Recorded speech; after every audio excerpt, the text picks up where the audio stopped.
এখন আমরা কোনটা করা 6 নাম্বারেরটা করা 6 নাম্বারেরটা কিটা দিছে প্রথম ইকুয়েশনটা কিটা দিছে 5x = 25 ইকুয়েশনটা কিটা দিছে 5x = 25 ভ্যালুটা কত দিছে মানটা কত দিছে x এর মান x এর মান কত দিছে x = 0 দিছে x এর মান 0 দিছে এবারে এটা আমরা কইলাম যে এটা মানে কি ইয়েস না নো মানে এটা ঠিক আছে নি x এর মানটা আসলে 0 আইবো নি আমরা দেখা সলভ করা দেখ সলিউশন লই কেমনে করাম দেখ এই 5 এর লগে এক্সট্রা কি এর সম্পর্ক 5 এর লগে এক্সট্রা সম্পর্ক কিটা 5 এর লগে এক্সট্রা সম্পর্ক কিটা গুণের সম্পর্ক না গুণাকারে থাকলে x এর তে আরেক এর দিলে কি হয় ভাগ হয় গুণাকারে থাকলে x এর তে আরেক এর দিলে কি হইব ভাগ হইব তাহলে ভাগ যে হইব আমরা কার মানটা বার করলাম x এর মানটা বার করলাম কারণ এদিকে x এর মান দিয়ে রাখছে তো এই দিক থেকে কার মান বার করা x এর মান বার করা তাহলে x এর মান বার করলে x টারে রাখা x টারে বাদিকে রাখা x টারে কোন দিকে রাখা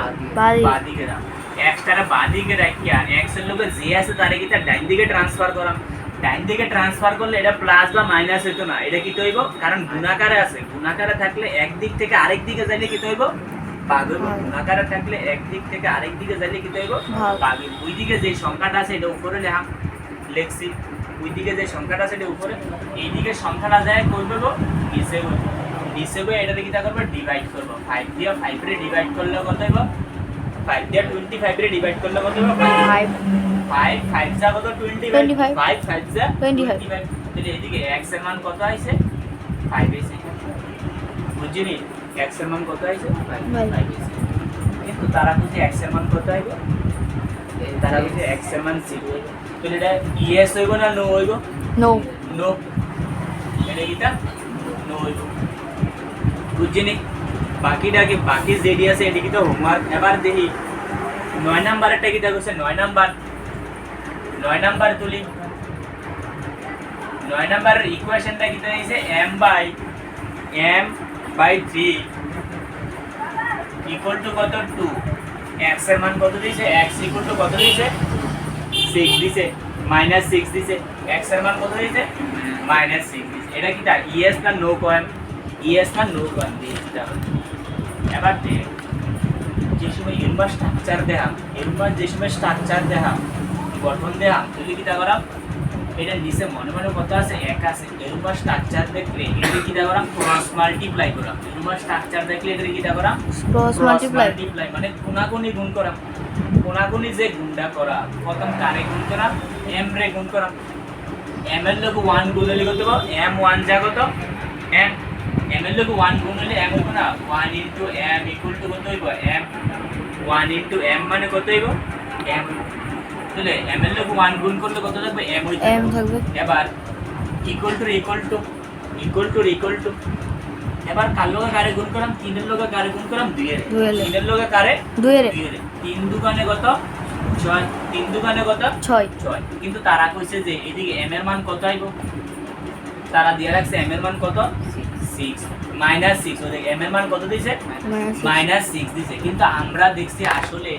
m এর মান কত আইবো +6 আমরা জানি যে আমরা এখন সলভ করে দেখছি যে m এর মান আসলে কত আইবো +6 আইবো কিন্তু তারা কইছে যে m এর মান কত আইবো -6 তার মানে তারাটা কিটা ভুল তারার জিনিসটা কিটা ভুল তাহলে এটা কিটা লাম ইয়েস লিয়াম না নো লিয়াম নো आंसर কিটা লিয়াম নো বুঝিনি শব্দ পারামনি হ্যাঁ বাকি শব্দ পারামনি হ্যাঁ ঠিক আছে বাকি দি করা এই যে বাণিজ্য যে জিনিসটি করায় যে এটি বাণিজ্য কিটা করতে প্রথম কাজ কিটা দুইবার কিটা রিভিশন করা দুইবার কিটা রাখ একবার দেখিয়া খাতার মধ্যে করাম আরেকবার কিটা না দেখে করাম লাস্ট টাইম দ্বিতীয় নাম্বার কিটা করাম দ্বিতীয় নাম্বারের ভিতরে কিটা করাম ফেয়ার খাতার ভিতরে করাম বুঝিনি যদি তিনবার করে না করে দিলে পারতাম না তিনবার করে করতে লাগবো প্রথম দুইবার কিটা রাফ খাতার লাস্ট একবার কিটা নোট খাতার এও দেখা করলে হইতো না এটা কিটা না দেখা করতে হইব বুঝা করতে হইব বুঝিনি চলে ভাই অঙ্ক যা করায় তার ভিতর থেকে আইবে এর বাইরের থেকে আইতে না যে কোশ্চেন করবো এর কোনো ক্ষমতা নাই আমি যা করে এর বাইরের তে আও না এর বাইরের তে দেওয়া নেই বুঝছি ওই তো অঙ্ক জেডি জেডি জেডি করা এর মাঝখান থেকে আইবো, এর বাইরেতে অঙ্ক কিচ্ছু আইতো না, এর গ্যারান্টি। এই দেখ ইরমা জিনিস দিয়ে এটা ভিতরে অ্যাসেশন রিজনের মধ্যে আইতে পারে। এবারে একটা কোশ্চেন আসলো না এ আর দিয়া, ওই দেখ ইরমা দিয়া যদি কয় এর মান এটা আর এর মান এটা, তাহলে এটা ট্রু ফলস দিয়ে আইতে পারে অ্যাসেশন রিজনের মধ্যে, লাস্টে দিয়ে অ্যাসেশন রিজন দিয়ে করা আছে। বাণিজ্যে কিন্তু বেশি বেশি প্র্যাকটিস করতে হবে, যে অঙ্ক বেশি প্র্যাকটিস করবো তে কিন্তু পারবো অন্য সাবজেক্টই পারবো। ইংলিশও পারবি অঙ্ক করলে, এই অঙ্ক যদি ভালোভাবে পারি তাহলে ইংলিশটাও পারাম, আর্টসটাও পারাম, বাংলাও পারাম, সব কিছু পারাম। কারণ অঙ্ক করলে আছে ব্রেনের গীতা স্যালারি ডেভেলপমেন্ট, মানে অনেক চিন্তা করার লাগে না অঙ্ক করলে, অনেক দেখবি একটা এই যে জিনিসটা এটা করে আমি না বুঝতে যাবো কি কিতা করলে এটা লোক কিতা বাবলি হইলে নিজে যদি পড়তে চাইছি এটা লোক কিতা করলে প্রথম বাবলি হইলে এই বাবাটাই মানে কিতা তোর ব্রেনের কিন্তু অনেক ডেভেলপ হইতেছে। তার জন্য দেখবি যারা বেশি অঙ্ক পারে তারা দেখবি অন্য সাবজেক্টে যেন ইজিলি পারে না, যেমন বাংলা এই জিনিসটি কিতা বানায় লিখতে লাগতে পারে কি এর লেগে তার চিন্তার শক্তিটা অনেক বেশি। এই চিন্তার শক্তি করতে আছে সে অঙ্কটার লেগে কিতা ভাবে, অঙ্ক করার সময় কিতা ভাবে। আর অনেকে আছে আমি করাই দিয়েছি শেষ বাটখারের মতো বইয়া একবার ছায়া কইরা শেষ নোট খাতা ছায়া তুলে, এগুলো অনেকে আছে। ইটা বা ইটা করলে হইতো না, ইটা করলে মার পাইতা না। জেডি করা এটির প্রথম কাজ বাণিজ্যে গীতা প্রথম একবার আজকার মধ্যে একবার করতে হইব, তারপরে সকালবেলা আরেকবার করা, তারপর এর পরের দিন গীতা করা রাফ খাতার ভিতরে তুলে যায়, পারলে আজকার মধ্যে দুইবার করলেন, পরের দিন গীতা করা, তারপর না দেখে এরপর last time Gita rough share খাতার মধ্যে করা তৈলিয়ে বাকি নাইলে ভাড়া যেত না। জেডি করা এডিতে প্রথম করা, অনেকে আছে এডি করাইছি শেষ সে মনে পারে ফুল পরীক্ষা যে আরেকবার রিভিশন আদৌ কিছুই পারতো না। জেডি করা এডিয়ে বাণিজ্য কর, এডিবে বাণিজ্য বারে বারে কর, মাল্টিপল টাইম রিভিশন কর, তৈলে পারবি নাহলে পারবি না, বুঝছি।